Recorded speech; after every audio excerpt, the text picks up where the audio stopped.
We respect our community and don't promote any form of gambling which may be dangerous or harmful to the society. This is a video for analytical and educational purpose of a cricket match and the preview is knowledgeable to the audience. Hello, welcome back to Cricket Stats Analyzer YouTube channel. இந்த வீடியோவில் மே 1ஆம் தேதியிலிருந்து பார்த்தோம்னா last year central government கொண்டு வந்த இந்த online gaming லா இது வந்து நடைமுறைக்கு வந்திருக்கு. அதனால நிறைய மாற்றங்கள் ஏற்பட்டிருக்கு. எந்தெந்த ஆப்ஸ்லாம் லீகல், எந்தெந்த ஆப்ஸ்லாம் இல்லீகல் அப்படின்னு வந்து சொல்லியிருக்காங்க. அது மட்டும் இல்லாமல் நிறைய பேருக்கு பார்த்தீங்கன்னா ட்ரீம் 11 ஆகட்டும், ஜம்போ ஆப்ல ஆகட்டும், இதில் ப்ளே பண்ணலாமா, இது லீகலா அப்படின்னு நிறைய பேருக்கு டவுட்ஸ் இருக்குது. இந்த வீடியோவை ஃபுல்லாக பார்க்குறது மூலமாக உங்கள் டவுட்ஸ் எல்லாமே கிளியர் ஆகிடும். அதனால் வீடியோவை ஸ்கிப் பண்ணாமல் ஃபுல்லாக பாருங்கள். வீடியோக்குள்ளே போகிறதுக்கு முன்னாடி நீங்களும் நம்ம சேனலை சப்ஸ்கிரைப் பண்ணலாம், மறக்காமல் சப்ஸ்கிரைப் பண்ணி பெல் ஐக்கான் கிளிக் பண்ணி வச்சுக்கோங்க. ஆன்லைன் கேமிங் லா பற்றின அப்டேட்ஸ் தொடர்ந்து நம்மளுடைய சேனலில் வந்துகிட்டே இருக்கும். அது மட்டும் இல்லாமல் இந்த ஐபிஎல்க்கு பார்த்தீங்கன்னா ஒவ்வொரு மேட்சுக்கும் இன்டெப்த்தான ஸ்டாட்ஸ் ப்ரிவ்யூ வீடியோஸ் கவர் பண்ணிட்டு இருக்கோம். அதெல்லாம் மிஸ் பண்ணாமல் பார்க்குறதுக்கு சேனலை மறக்காமல் சப்ஸ்கிரைப் பண்ணி பெல் ஐக்கான் கிளிக் பண்ணி வச்சுக்கோங்க. இந்த வீடியோவில் சொல்லக்கூடிய விஷயங்கள்லாம் உங்களுக்கு பிடிச்சிருந்தா மறக்காமல் வீடியோ லைக் பண்ணி உங்களுடைய ஃப்ரெண்ட்ஸ் அண்ட் குரூப்ஸில் ஷேர் பண்ணுங்கள். உங்ககிட்ட ஹை பாயிண்ட்ஸ் அவைலபிளாக இருந்துச்சுன்னா மறக்காமல் அதையும் கொடுங்க. நம்மளுடைய சேனலில் இன்னும் நிறைய பேருக்கு எடுத்துகிட்டு போகும். சின்ன சின்ன அப்டேட்ஸ்க்கு டெலிகிராம் அண்ட் வாட்ஸ்அப்பில் ஃபாலோ பண்ணிக்கோங்க. அதுக்கான லிங்க் டிஸ்கிரிப்ஷன் அண்ட் ஃபர்ஸ்ட் கமெண்ட்ல இருக்குது. இப்போ வீடியோக்குள்ளே போகலாம். லாஸ்ட் இயர் ஆகஸ்ட் மாதம் பார்த்தோம்னா சென்ட்ரல் கவர்மெண்ட் இந்த ஆன்லைன் கேமிங் லா இன்ட்ரடியூஸ் பண்ணியிருந்தாங்க பார்லிமெண்ட்டில். அதை தொடர்ந்து பார்த்தோம்னா இந்தியாவில் பணம் கட்டி ப்ளே பண்ணக்கூடிய எல்லா விதமான கேமிங் ஆப்ஸுக்கும் தடை விதிக்கப்பட்டுச்சு. பட் என்னதான் இன்ட்ரடியூஸ் பண்ணியிருந்தாலும் பிரசிடென்ட்டோட அப்ரூவலோட அப்படியே வந்து ஸ்டாப் பண்ணி வச்சுருந்தாங்க. அது வந்து நடைமுறைப்படுத்தவே இல்லை. இப்போ கிட்டத்தட்ட 8 மாதங்களுக்கு அப்புறம் மே 1ஆம் தேதி இது வந்து நடைமுறைக்கு வந்திருக்கு. அதே சமயம் இந்த லா கொண்டு வந்ததுக்கு அப்புறம் பார்த்தோம்னா சில கேமிங் கம்பெனிஸ் இந்த லாவை எதிர்த்து சுப்ரீம் கோர்ட்டில் கேஸ் ஃபைல் பண்ணியிருந்தாங்க. அதோடைய கடைசி ஹியரிங் லாஸ்ட் இயர் டிசம்பர் மாதம் நடந்துச்சு. அதுக்கப்புறம் ஹியரிங் டேட் அறிவிச்சாங்களே தவிர ஹியரிங் டேட் அன்னைக்கு அந்த கேஸை எடுக்கவே இல்லை. கடைசியாக ஏப்ரல் 28 அன்னைக்கு ஹியரிங் நடக்கிறதா இருந்துச்சு. பட் அன்னைக்கும் அந்த கேஸ் வந்து எடுக்கவே இல்லை. இது வந்து இப்படியே தான் போயிட்டுருக்கு. இந்த நிலையில் ஏப்ரல் மாதம் கடைசி வீக் பார்த்தோம்னா கவர்மெண்ட் ஒரு நோட்டிஃபிகேஷன் வந்து விட்டுருந்தாங்க. அதில் பார்த்தீங்கன்னா லாஸ்ட் இயர் கொண்டு வந்த அந்த ஆன்லைன் கேமிங் லா பார்த்தீங்கன்னா மே 1ஆம் தேதியிலேருந்து நடைமுறைக்கு வரப்போகிறதா அதில் வந்து சொல்லியிருந்தாங்க. இப்போ பார்த்தீங்கன்னா மே 1ஆம் தேதியிலேருந்து இது நடைமுறைக்கு வந்துருச்சு. என்னென்ன மாற்றங்கள் ஏற்பட்டிருக்கு அப்படின்னு பார்த்தோம்னா central government online gaming authority of India அப்படின்னு ஒரு ரெகுலேட்டரி பாடி அமைச்சிருக்காங்க. இது எதுக்கு அப்படின்னு பார்த்தோம்னா எந்தெந்த கேமிங் கம்பெனிஸ்லாம் இயங்கலாம், எதெல்லாம் இயங்கக்கூடாது, இதுக்கெல்லாம் தடை விதிக்கப்படுது எல்லாமே இவங்க தான் வந்து முடிவு பண்ணுவாங்க. அதே சமயம் ஒரு புது கேமிங் கம்பெனி ரெஜிஸ்டர் பண்ணுறாங்க அப்படிங்கும்போது இவங்க மூலமாக தான் பண்ணி ஆகணும். அதுக்கப்புறம் யூசர் சேஃப்டி ஃப்ரேம் ஒர்க், அதாவது யூசர்ஸோடைய ஏஜ் லிமிட்ஸ் ஆகட்டும், அதுக்கப்புறம் அவங்களுக்கு அடிக்ஷன் ஆகாமல் இருக்கிறதுக்கு என்னென்னலாம் பண்ணும், அது எல்லா விதமான ரூல்ஸும் இந்த online gaming authority of India இந்த ரெகுலேட்டரி பாடி தான் வந்து ஃப்ரேம் பண்ணியிருக்காங்க. அதுக்கப்புறம் யூசர்ஸ் கிட்ட ஏதாவது வந்து குறைகள் இருந்துச்சு அப்படின்னாலும் இவங்க கிட்ட தான் நம்ம வந்து முறையிட்டு ஆகணும். அப்புறம் முக்கியமாக பார்த்தோம்னா எந்த ஆன்லைன் கேமிங் கம்பெனியாவது ரூல்ஸை மீறுறாங்க அப்படிங்கும்போது அவங்க மேலே சிவியர் ஆக்ஷன் எடுக்கிறதுக்கும் இவங்களுக்கு தான் முழு அதிகாரம் இருக்குது. ஸோ இந்த online gaming authority of India எந்தெந்த கேமிங் கம்பெனிஸ்லாம் அவங்க வந்து என்கரேஜ் பண்ணுறாங்க அப்படின்னு பார்த்தோம்னா ஸ்போர்ட்ஸ் மாதிரியான கேமிங் கம்பெனிஸ் அவங்க வந்து என்கரேஜ் பண்ணுறாங்க. பட் பணம் கட்டி ப்ளே பண்ணக்கூடிய ஆப்ஸை வந்து அவங்க என்கரேஜ் பண்ணுறதில்ல. அது வந்து தடையில் தான் இருக்கும் அப்படின்னு சொல்லியிருக்காங்க.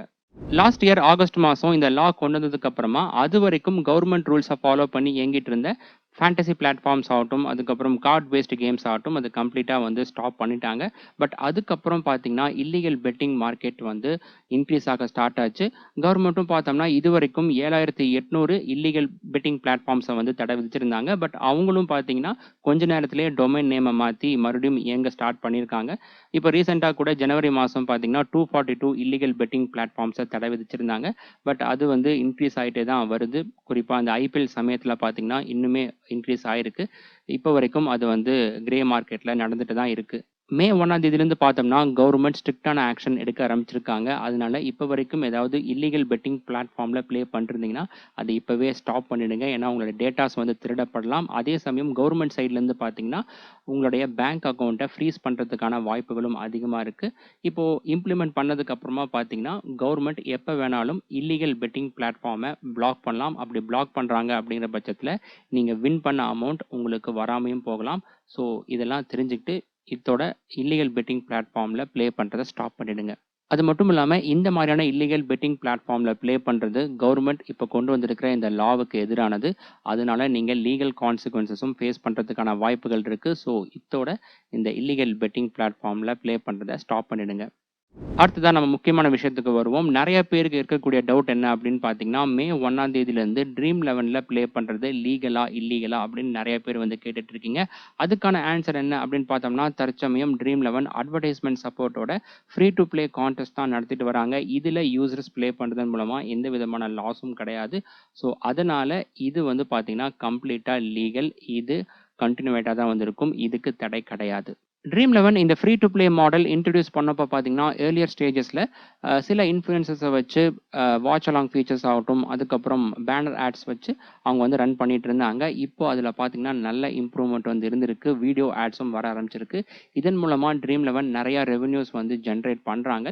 ஸோ இந்த இப்பவே பார்த்தீங்கன்னா, சில ஐபிஎல் மேட்சஸ்க்கு 1 crore பிரைஸ் அமௌண்ட்டும், மத்த மேட்சஸ்க்குலாம் 25 lakhs பிரைஸ் அமௌண்ட்டும் வந்திருக்கு.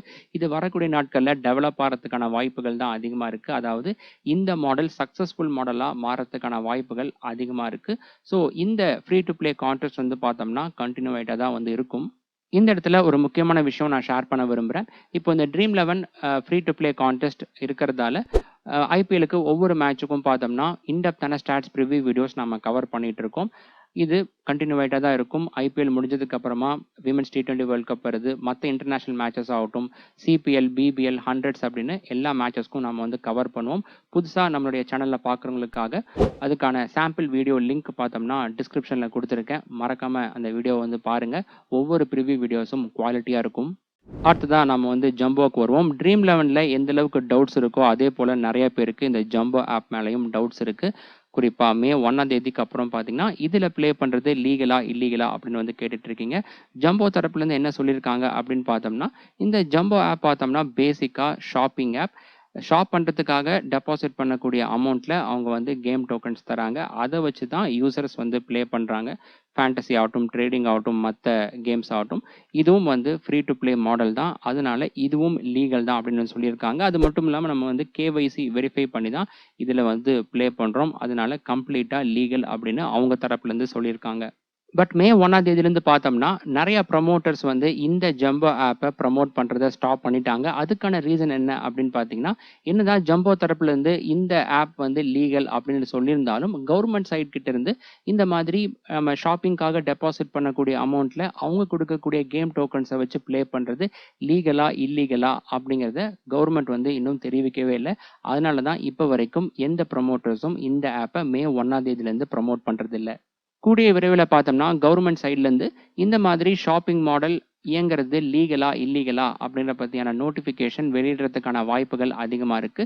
அப்படி நியூஸ் வர பட்சத்தில நான் Telegram அண்ட் WhatsAppல ஷேர் பண்றேன். மறக்காம அங்க ஃபாலோ பண்ணிக்கோங்க. முடிஞ்சா ஒரு வீடியோவா கூட மேக் பண்றேன். இன்னொரு முக்கியமான விஷயம் என்ன அப்படின்னு பார்த்தோம்னா, நெறைய பேரு லாஸ்ட் ஃபியூ மந்த்ஸா இந்த ஜம்போ ஆப்ல வந்து ப்ளே பண்ணிட்டு இருப்பீங்க. கண்டிப்பா ஷாப்பிங் கிரெடிட்ஸ் ஆகட்டும், கேம் டோக்கன்ஸ் ஆகட்டும், அதுக்கப்புறம் டைமண்ட்ஸ்ல அமௌண்ட் கண்டிப்பா இருக்கும். இன் கேஸ் கவர்ன்மெண்ட் தரப்புலேருந்து இந்த ஷாப்பிங் மாடல் வந்து இல்லீகல் அப்படின்னு சொல்லிட்டாங்கன்னா, கண்டிப்பா ஜம்போ உங்களுடைய அமௌண்ட் எல்லாத்தையுமே உங்களுடைய பேங்க் அக்கவுண்ட்டுக்கு ட்ரான்ஸ்ஃபர் பண்ணிருவாங்க. இப்போ வரைக்கும் சேஃபா தான் இருக்கு. சேஃபா உங்களுடைய பேங்க் அக்கவுண்ட்டுக்கு ட்ரான்ஸ்ஃபர் பண்ணிருவாங்க. ஸோ யாருமே பேனிக் ஆக வேண்டாம். என்ன பொறுத்தவரைக்கும் பார்த்தோம்னா, ஜம்போ ஆப் பத்தி வரக்கூடிய நாட்கள்ல ஒரு பாசிட்டிவான நியூஸ் வரதுக்கான வாய்ப்புகள் இருக்கு. ஜம்போ ஆப்பும் பார்த்தீங்கன்னா, அவங்க கான்ஃபிடென்ட்டா இருக்காங்க. டெய்லியும் வந்து அவங்க பேனர்ஸ் ஷேர் பண்றாங்க. பட் லீகல் கான்சிக்வென்சஸ் அதுக்கப்புறம் கவர்ன்மெண்ட்டுடைய கிளியர் ரூல்ஸ் தெரியாம தான் எந்த ப்ரமோட்டர்ஸும் ஷேர் பண்றதில்ல. வரக்கூடிய நாட்கள்ல இத பத்தின தெளிவு கிடைச்சிரும். ஜம்போ ஆப் பத்தி எந்த அப்டேட் கிடைச்சாலும் நான் வந்து Telegram அண்ட் WhatsAppல உடனே ஷேர் பண்றேன். நெறைய பேருக்கு ட்ரீம் 11 பத்தியும், ஜம்போ ஆப் பத்தியும் நெறையா டவுட்ஸ் வந்திருக்கும். அது எல்லாமே இந்த வீடியோல கிளியரா இருக்கும் அப்படின்னு நான் வந்து நம்புறேன். மேலும் ஏதாவது டவுட்ஸ் இருந்துச்சுன்னா, நீங்க தாராளமா இன்ஸ்டால வந்து மெசேஜ் பண்ணலாம். அதுக்கான லிங்க் டிஸ்கிரிப்ஷன் அண்ட் ஃபர்ஸ்ட் கமெண்ட்ல இருக்கு. கண்டிப்பா நான் வந்து ரிப்ளை பண்ணுவேன் எல்லாருக்கும். ஓகே ஃபிரெண்ட்ஸ், இந்த வீடியோல சொன்ன விஷயங்கள் எல்லாம் உங்களுக்கு புரிஞ்சிருக்கும் அப்படின்னு நான் நம்புறேன். இந்த வீடியோ பிடிச்சிருந்தா மறக்காம வீடியோ லைக் பண்ணி உங்களுடைய ஃப்ரெண்ட்ஸ் அண்ட் குரூப்ஸ்ல ஷேர் பண்ணுங்க.